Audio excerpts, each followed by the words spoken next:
It's pretty bad. I'm following a leader on the stage. So, pun intended? I don't know. All right.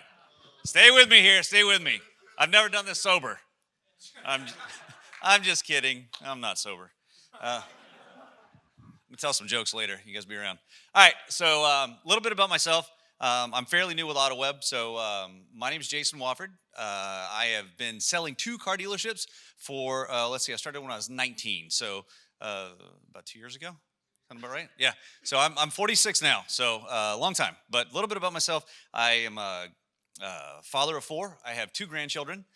So unless I'm standing between the $1 billion girl and the $1 million car, that's the closest I'm ever get to $1 million anything. So not $1 million speaker or anything. So I'm glad you guys have me here. A little bit about AutoWeb. So AutoWeb, we've been in business for 25 years. We are a premier matchmaker between consumers and you guys, right? So what we did is we reached out and commissioned a study with from Majid, I believe is how you pronounce it. Where's Scott? Scott can tell me. Yeah, there he is. Close enough. All right, at least I didn't call him what they told me not to call him. So, all right, let me see how this thing works. Hey, there we go. I'm going the wrong way. There it is. All right, great. So we commissioned this study, and we had some really good findings, some key findings on this that I think you all enjoy. I know I did. So let me go see here. All right. So what we really found, and I'm sorry, I kind of talk with my hands a little bit, so this is liable to go all over the place. I'll try and do better. All right. So what we found is the vehicle shopping journey provides some key insights. While dealer trust is critical to interactions and specific concerns that still exist within the shopping process. So we're kind of going to talk about that. That's what we're going to center around, right? So, but really, what do we want to do? So we've heard a lot of people talk about it. We've talked about engagement. We've talked about trust, right? That was a big thing. Almost everybody that's been up here has talked about the lack of trust or the inherent lack of trust between our consumers and our shoppers. We even had somebody, put on the sleazy car salesman pictures. So, yeah, exactly. Johnny White Shoes and his credit nurse. So what do we want to do? We want to amplify, right? So amplify is going to be my buzzword. It's going to be my hashtag amplify. So amplify, to expand, to broaden, to make larger or greater, right? So that's what we want to do with our experiences from our consumers, from your car dealerships to the consumers, right? So we want to amplify. We want to make it greater. We'll make it better, richer, fuller. So here's some of the key insights we found, right? So we found that there are trigger points. So trigger point, right? Miss Lake City, you're fairly new to the car business, right? So what would you think, without looking at my screen, what would you think is one of the biggest triggers for people wanting to buy a car, right? A cheap price, right? So anybody else? Just got married, okay? So just great reasons, right? That's what I always thought. It was a family event, car broke down, want a replacement. No, 40%, 42% of the people just want the new shit that comes in the new cars. They want a car with Wi-Fi, right? Who the hell ever thought we'd have cars with Wi-Fi? I never did. I'm lucky to have a phone with Wi-Fi. So, that's a big finding. I never would have thought that, right? So we've got our triggers. We've got vehicle exploration. I'm really going to try not to stumble over my tongue during this. We've got our vehicle exploration stage. We've got dealer consideration, right? Dealer interaction, that finally comes up in stage 4, right? Out of the 5 steps, the 5 trigger points here throughout the process, dealer interaction is only at stage 4. And then finally the purchase. So they're really only wanting to reach out to the dealer when they're almost ready to buy the car. But what are some of the other things we found, right? So 42% of purchases wanted to upgrade to a newer, more advanced vehicle. They want the cool stuff. 45% of purchasers visited both an online search site, so a third-party site, and the dealer website. So they're seeing both, right? That's good. It means you're actually not paying for something they're not using. And then 25 purchasers were hit with fees that weren't made transparent until late in the process. So again, that's, we're gonna kind of break into these numbers a little bit, but you can kind of see where some of the inherent mistrust, I guess, when they're going through all this. So they've gone through, they want a new car, they're finding a new car, they get to the purchase process, right? And now we're getting hit with fees that we weren't expecting. So let's talk about some of these. While dealer trust is critical to interactions, right? It is. So we have recent purchasers in the green compared up to future intenders. So that's in the green are people that have bought a car in the last 6 months. Blue are people that are planning to buy a car in the next 6 months. So let's take a look at it. So the people that already bought a car, when they were polled, 25% of them said they completely trust the dealer. Okay? So after the fact, they completely trusted you guys. While on the flip side, people that are wanting to buy a car, thinking about buying a car, only 14% of them completely trust the dealer. That's great. You guys have a good opportunity to win their trust over. So you can kind of break it down and see that, mostly, so there's a good section of them right there, a good percentage of them that are, have a good amount of trust in you guys. But, that completely trust is a great area for us to improve and win them over. So if you look at, the future intenders, look at the difference between the a little and the a lot for people that bought a car to people that are in the market to buy a car, right? So there's 51% of them that trust you guys a little. That's great. I mean, even after the process, only 41% of them trusted you a little. Okay. All right. So the level of concern with aspects of vehicle shopping process. So the top two, right? So let me go over here and see this screen a little bit better. Now I know Miss Leader was standing here looking at this one. Hell, a lot easier to read.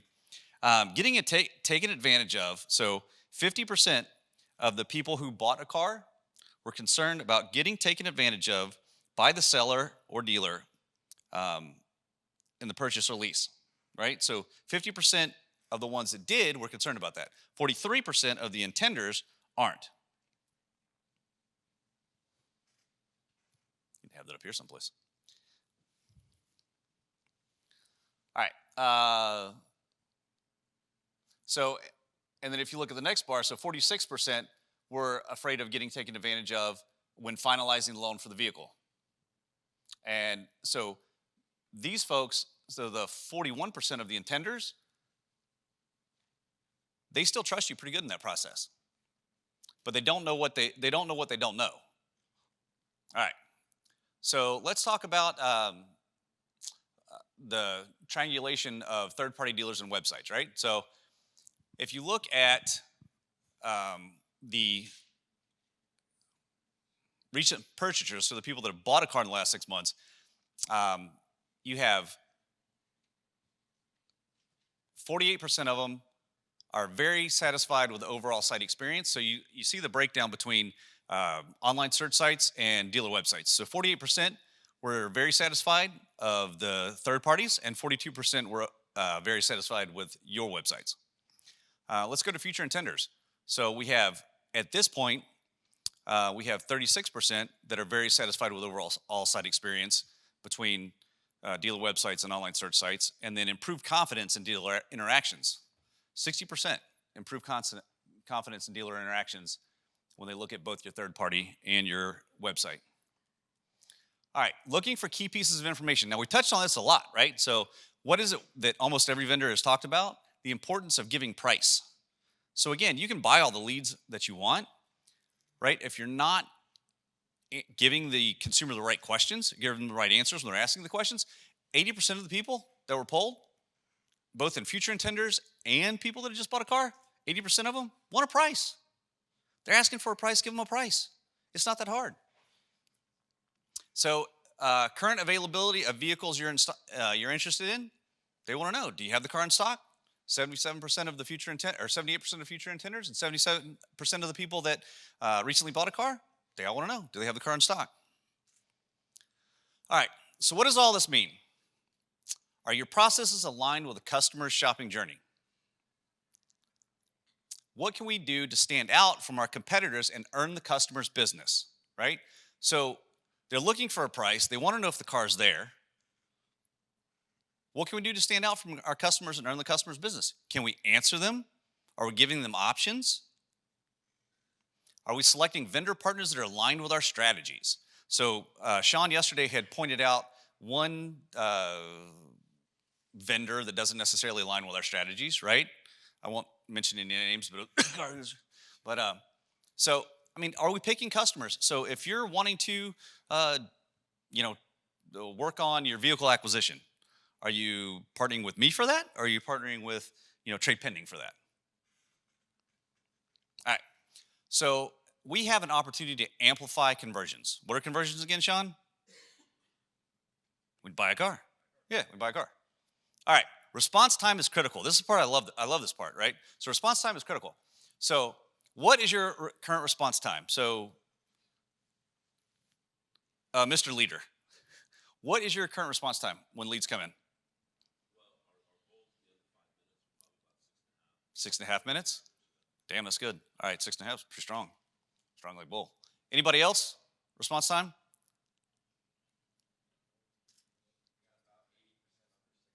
Under 6 minutes?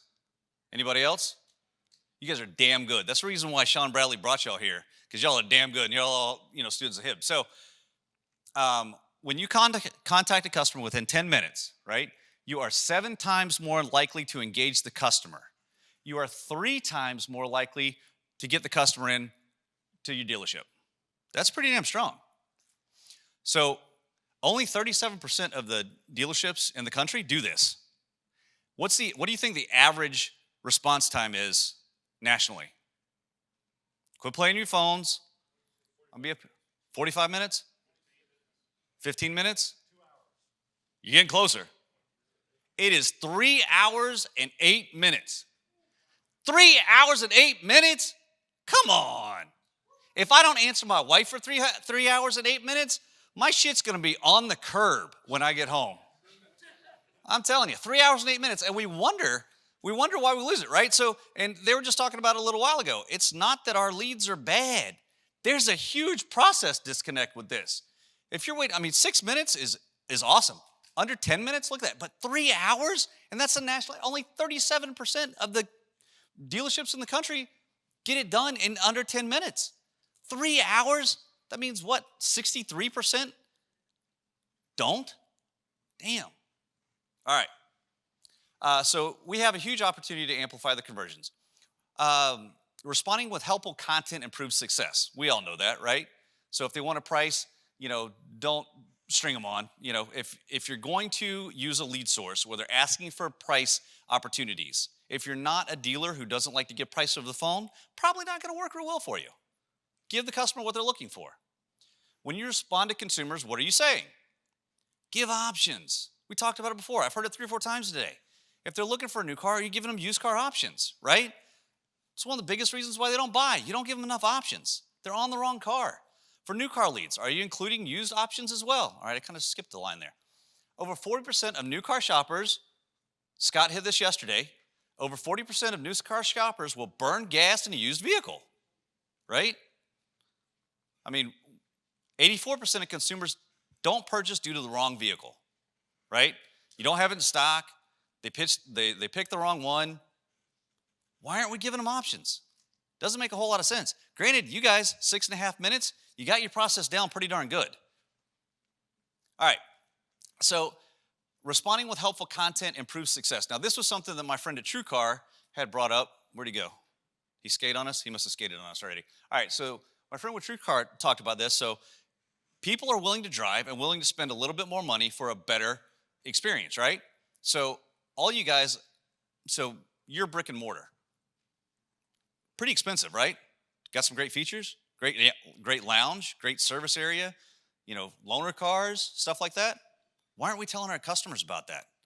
Again, what was the percentage on, they're 7 times more likely to buy a car where they get the car serviced at? Let's talk about that. Do you give free rentals? Do you have a free service shuttle? Do you have free Wi-Fi there?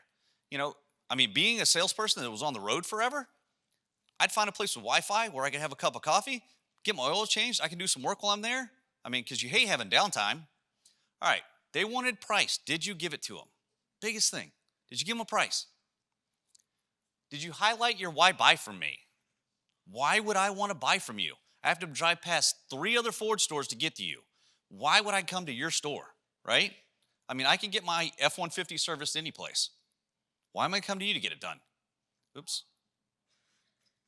Dealers spend an immense amount of money investing in their brand and their building and the service and amenities. Are you highlighting those in your responses? If you're not, great place for opportunity. All right. We also have opportunity to amplify connections. Where's the laser pointer on this thing? All right. The road to sales, the sales road to your dealership is no longer a straight path, right? Before you could map it from, A to B. Now it looks more like an EKG, right? So there's no clear path to purchase any longer.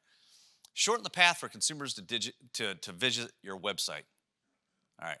Almost had it while I was tripping over my tongue again. Shorten the path for consumers to visit your digital experiences, right?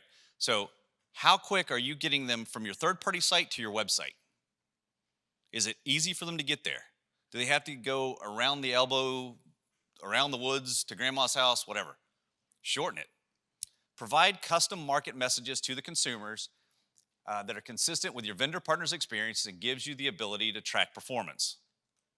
A little bit long, but if T was still in here, and Mrs. Leader, they can tell you. There's Mrs. Leader back there. Hi.